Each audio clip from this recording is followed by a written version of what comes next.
안녕하세요. 고전명작소설 원서를 읽어주는 남자 고원남 데이비드입니다. 레터4는 왈튼이 쓴 여러 통의 편지를 모은 내용인데요.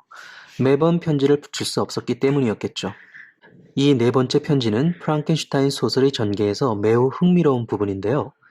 이 소설의 가장 중요한 이야기가 어떻게 해서 세상에 알려지게 되는지 그 실마리를 풀어주기 때문입니다. 월튼의 배는 안개 속을 헤매다 사방이 얼음으로 둘러싸여 옴쭉달싹 못하는 상황에 처하게 되면서 신기한 장면을 목격하게 됩니다. 엄동설한 얼음 위에서 한 남자를 발견하게 되거든요. 왈튼과 선원은 이 기진맥진한 남자를 구하게 되고 왈튼은 그로부터 엄청난 이야기를 듣게 됩니다. Frankenstein, or the Modern Prometheus, Mary Shelley.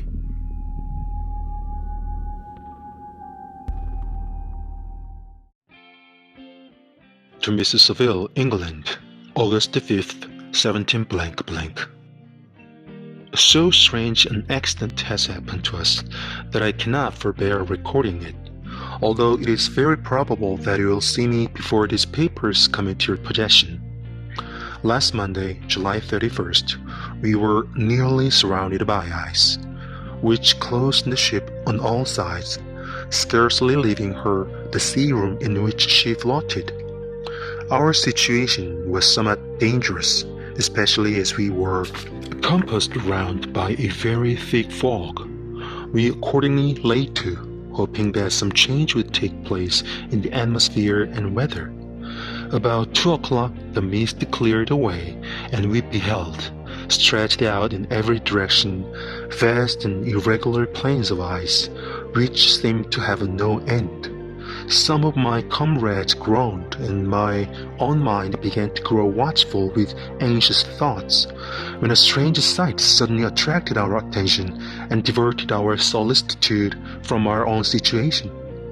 We perceived a log carriage, fixed on a sledge and drawn by dogs, pass on towards the north, at the distance of half a mile. A being which had the shape of man, but apparently of gigantic stature, sat in the sledge and guided the dogs. We watched the rapid progress of the traveler with our telescopes until he was lost among the distance inequalities of the ice. This appearance excited our unqualified wonder. We were, as we believed, many hundreds miles from any land, but this apparition seemed to note that it was not, in reality, so distant as we had supposed. Shut in, however, by ice, it was impossible to follow his track, which we had observed with greatest attention. About 2 hours after this occurrence, we heard the ground sea, and before night, the ice broke and freed our ship. We, however, lay to until the morning, fearing to encounter in the dark those large loose masses which float about after the breaking up of the ice. I profited of this time to rest for a few hours. In the morning, however, as soon as it was light, I went upon deck and found all the sailors busy on one side of the vessel, apparently talking to someone in the sea. It was, in fact, a sledge, like that we had seen before, which had drifted towards us in the night on a large fragment of ice. Only one dog remained alive, but there was a human being within it, whom the sailors were persuading to enter the vessel. He was not, as the other travelers seemed to be, a savage inhabitant of some undiscovered island, but a European. When I appeared on deck, the master said, "Here's our captain, and he will not allow you to perish in the open sea." On perceiving me, the stranger addressed me in English, although with a foreign accent. "Before I come on board your vessel," said he, "will you have the kindness to inform me whither you are bound?" You may conceive my astonishment on hearing such a question addressed to me from a man on the brink of destruction, and to whom I should have supposed that my vessel would have been a resource. which he would not have exchanged for the most precious wealth the earth can afford. I replied, however, that we were on a voyage of discovery towards the northern pole. Upon hearing this, he appeared satisfied and consented to come on board.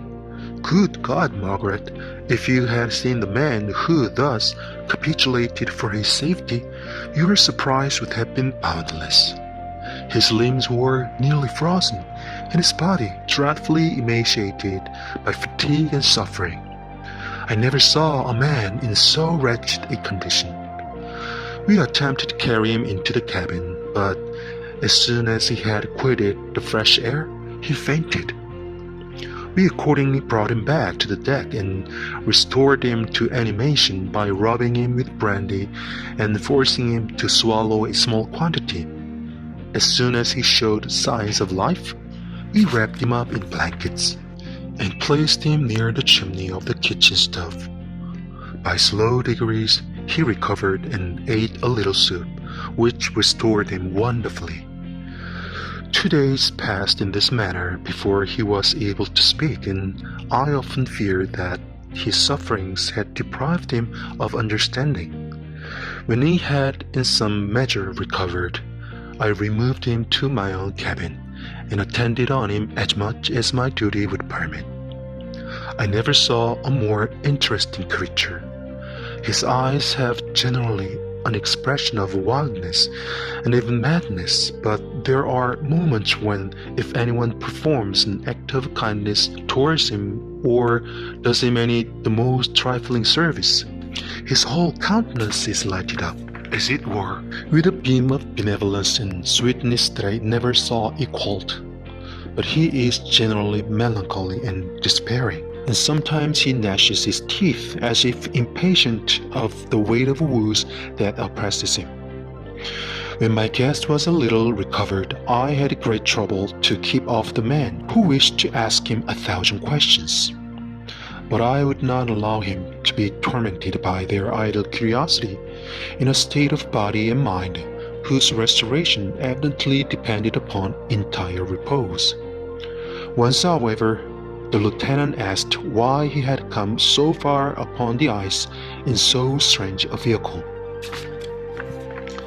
His countenance instantly assumed an aspect of the deepest gloom, and he replied, "To seek one who fled from me." "And did the man whom you pursued travel in the same fashion?" "Yes." "Then I fancy we have seen him, for the day before we picked you up, we saw some dogs drawing a sledge with a man in it across the ice." This aroused the stranger's attention, and he asked a multitude of questions concerning the route which the demon, as he called him, had pursued. Soon after, when he was alone with me, he said, "I have doubtless excited your curiosity, as well as that of these good people, but you are too considerate to make inquiries." "Certainly, it would indeed be very impertinent and inhuman in me to trouble you with any inquisitiveness of mine." "And yet you rescued me from a strange and perilous situation. You have benevolently restored me to life." Soon after this, he inquired if I thought that the breaking up of the ice had destroyed the other sledge. I replied that I could not answer with any degree of certainty, for the ice had not broken until near midnight, and the traveler might have arrived at a place of safety before the time. But of this I could not judge. From this time, a new spirit of life animated the decaying frame of the stranger. He manifested the greatest eagerness to be upon deck to watch for the sledge which had before appeared. But I have persuaded him to remain in the cabin, for he is far too weak to sustain the rawness of the atmosphere.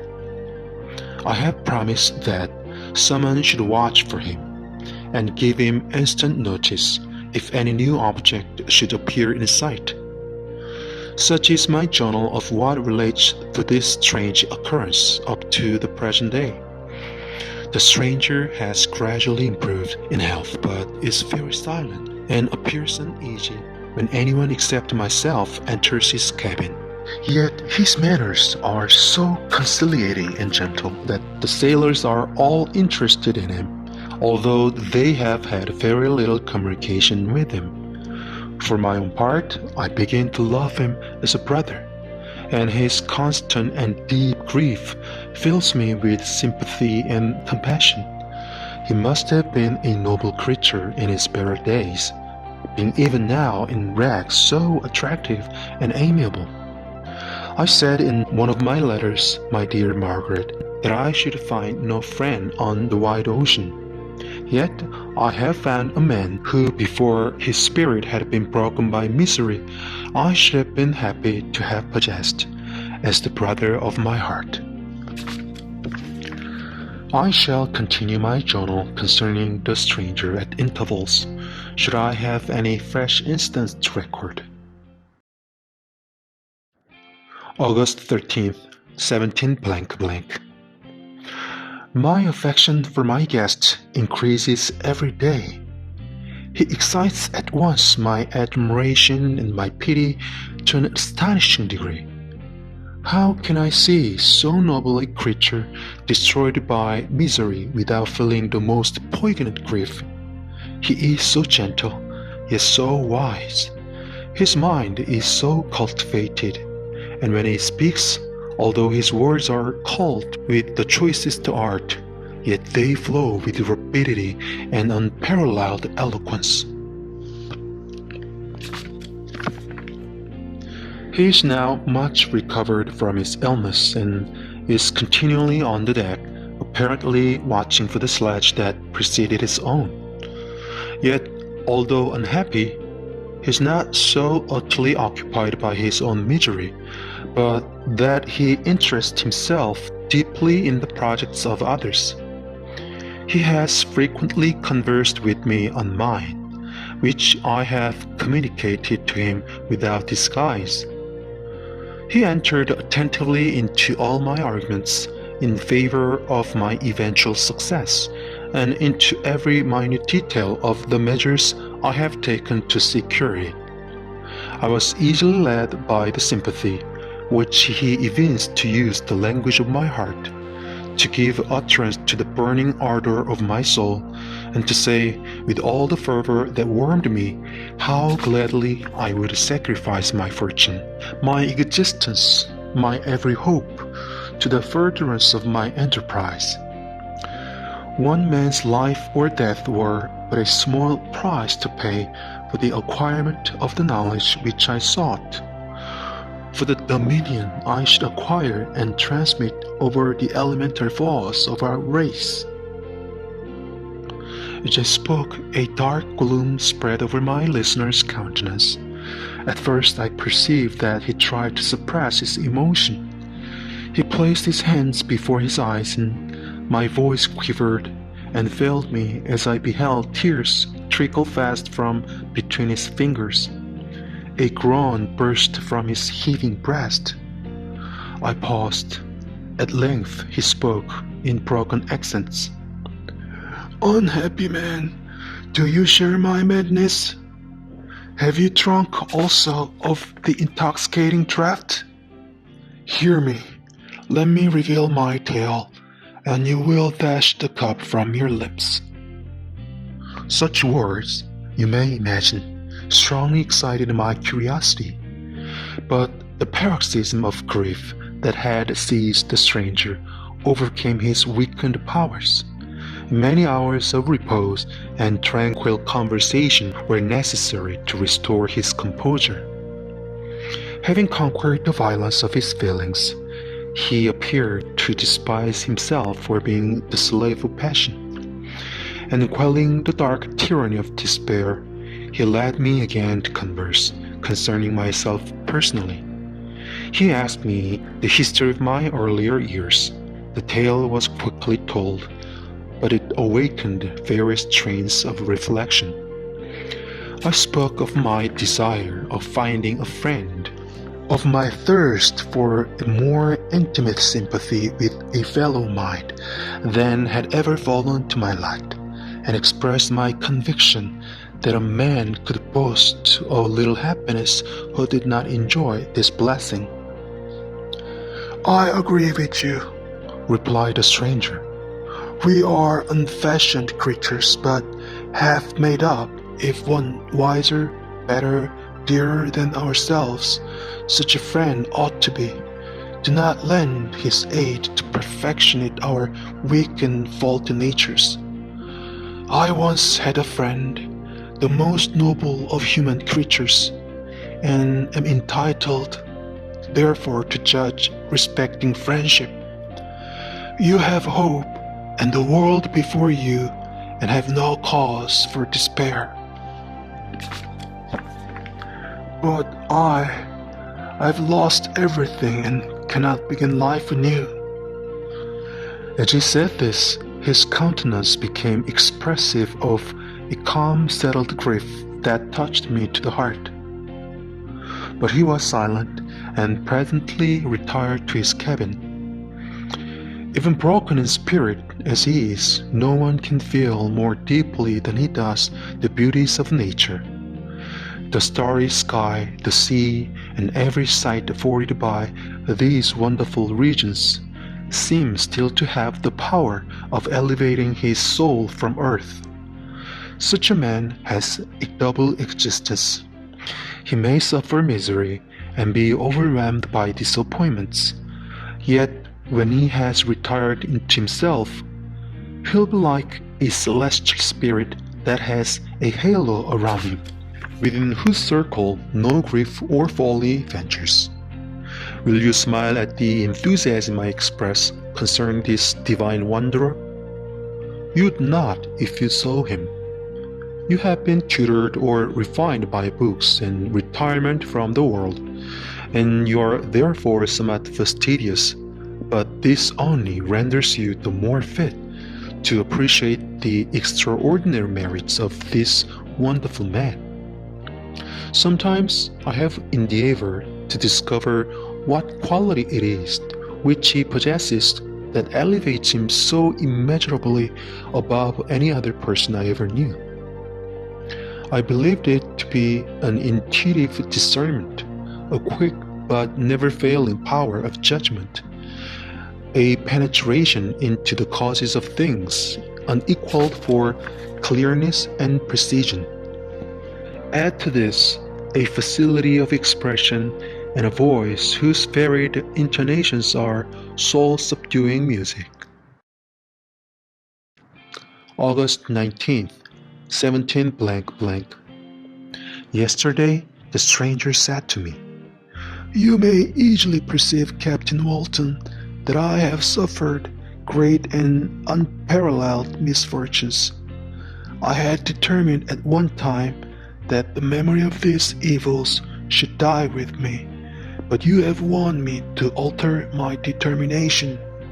You seek for knowledge and wisdom as I once did, and I ardently hope that the gratification of your wishes may not be a serpent to sting you as mine has been. I do not know the relation of my disasters will be useful to you. Yet when I reflect that you are pursuing the same course, exposing yourself to the same dangers which have rendered me what I am, I imagine that you might deduce an apt moral from my tale, one that may direct you if you succeed in your undertaking, and console you in case of failure. Prepare to hear of occurrences which are usually deemed marvelous. Were we among the tamer scenes of nature, I might fear to encounter your unbelief, perhaps your ridicule. But many things will appear possible in these wild and mysterious regions which would provoke the laughter of those unacquainted with the ever-varied powers of nature. Nor can I doubt but that my tale conveys in its series internal evidence of the truth of the events of which it is composed. You may easily imagine that I was much gratified by the offered communication, yet I could not endure that he should renew his grief by a recital of his misfortunes. I felt the greatest eagerness to hear the promised narrative, partly from curiosity and partly from a strong desire to ameliorate his fate if it were in my power. I expressed these feelings in my answer. "I thank you," he replied, "for your sympathy, but it is useless. My fate is nearly fulfilled. I wait for one event, and then I shall repose in peace." "I understand your feeling," continued he, perceiving that I wished to interrupt him. "But you are mistaken, my friend, if thus you will allow me to name you. Nothing can alter my destiny. Listen to my story, and you will perceive how irrevocably it is determined." He then told me that he would commence his narrative the next day when I should be at leisure. This promise drew from me the warmest thanks. I have resolved every night, when I am not imperatively occupied by my duties, to record as nearly as possible in his own words what he has related during the day. If I should be engaged, I will at least make notes. This manuscript will doubtless afford you the greatest pleasure. But to me, who knows him, and who hear it from his own lips? With what interest and sympathy shall I read it in some future day? Even now, as I commence my task, his full-toned voice swells in my ears. His lustrous eyes dwell on me with all their melancholy sweetness.